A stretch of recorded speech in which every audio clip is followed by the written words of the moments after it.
Bienvenue pour cette nouvelle leçon de grammaire CM1, CM2. Nous en sommes à la leçon gramme 28 qui s'appelle l'attribut du sujet et voici la version commentée. C'est parti! Pour cette leçon gramme 28, l'attribut du sujet, nous avons trois compétences. Première compétence, je sais distinguer les verbes d'état et les verbes d'action. Deuxième compétence, je sais reconnaître l'attribut du sujet. Troisième compétence, je sais compléter une phrase avec un attribut du sujet. On y va, on voit tout ça dans le détail. L'attribut du sujet est un complément qui donne un renseignement sur le sujet. C'est un complément qu'on va trouver après le verbe. Donc ça c'est très important. Complément de verbe, ça veut dire que pour le trouver, on doit chercher forcément après le verbe de la phrase. Il est relié au sujet par un verbe d'état. Donc attention, on ne va pas le trouver après n'importe quel verbe, mais uniquement après un verbe d'état. Donc il va falloir qu'on apprenne à reconnaître ces verbes. On en a une petite liste, on a être, devenir, paraître, sembler, rester, avoir l'air, demeurer, il y en a d'autres. Ce sont que des verbes qui servent à dire comment est la chose dont on parle. Donc pour être sûr qu'un verbe est bien un verbe d'état, on essaye de le remplacer par le verbe être. Tous les verbes d'état sont remplaçables par le verbe être. Si on a un doute dans la phrase, si on se demande si le verbe en question est un verbe d'état, on essaye de le remplacer par être. Par exemple, il donne des coups de pied. Est-ce qu'on peut remplacer par être? Est-ce qu'on peut dire il est des coups de pied? Bien sûr que non. Donc c'est pas un verbe d'état. Si on dit il devient gentil, est-ce qu'on peut dire il est gentil? Oui, ça veut dire que devient, devenir est un verbe d'état. Donc plusieurs possibilités, soit on apprend la petite liste, mais celle-là n'est pas complète, soit on essaie de remplacer par être pour être sûr qu'un verbe est bien un verbe d'état, mais ça c'est une notion qui est essentielle pour cette leçon. Donc verbe d'état, c'est un verbe qui sert à décrire quelqu'un et qu'on peut remplacer par être. Ce fruit semble mûr. Semble, c'est bien un verbe d'état. Donc le mot qui suit, mûr, est l'attribut du sujet, ce fruit. Donc l'attribut du sujet donne le renseignement sur le sujet, c'est-à-dire que là on parle du fruit et on dit ce fruit est mûr. On parle du fruit. À savoir que les verbes qui ne sont pas des verbes d'état sont des verbes d'action. Donc il y a deux catégories pour les verbes, soit un verbe d'état, soit un verbe d'action. Allez, on poursuit. L'attribut du sujet peut avoir plusieurs natures. Il peut être un adjectif qualificatif.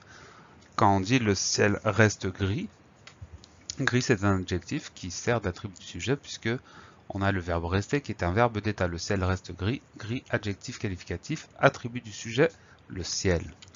On peut avoir autre chose, on peut avoir un groupe nominal, comme dans la phrase les fines gouttes devenaient des grêlons. Devenait, c'est bien un verbe d'état, donc ce qui suit, ça va être un attribut du sujet, et l'attribut du sujet, c'est des grêlons. Des grêlons qui donnent une indication sur les fines gouttes. Donc on peut avoir en attribut du sujet un groupe nominal. On peut avoir un pronom. Cette trousse est la mienne. On a le verbe être, un verbe d'état. Suite à ça, on a la mienne qui est un pronom. Donc parfois on peut avoir en attribut du sujet un petit pronom. Un verbe à l'infinitif, c'est plus rare, mais ça arrive. Crier n'est pas chanter.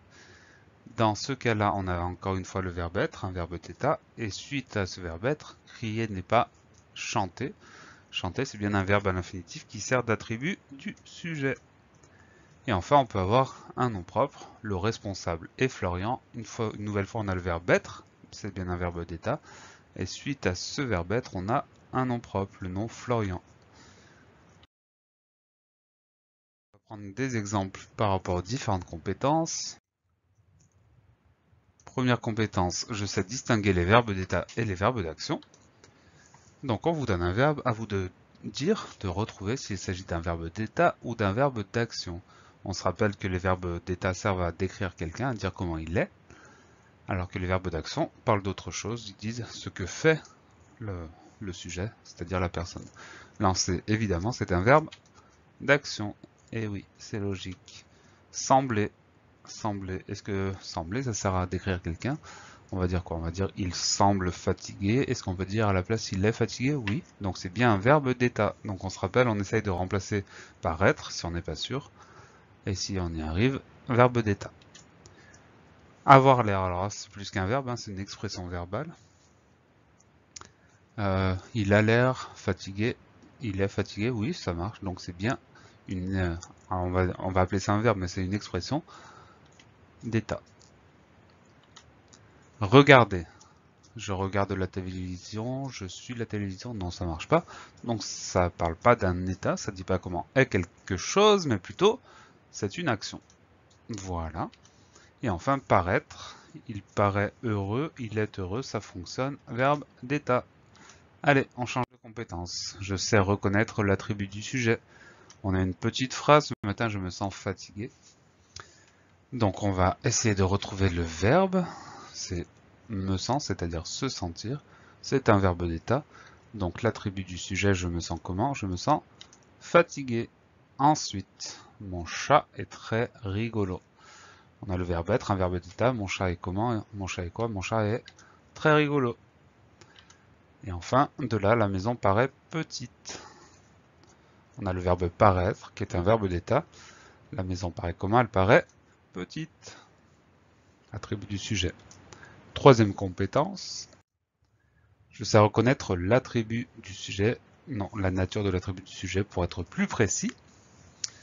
Mes parents, je sais compléter plutôt une phrase avec un attribut du sujet. Donc là, il y a 1000 possibilités. Mes parents sont en forme. Attribut du sujet. Ma voiture semble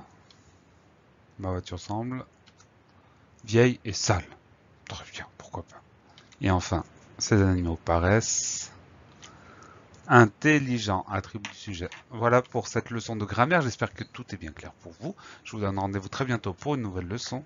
Et d'ici là, travaillez bien.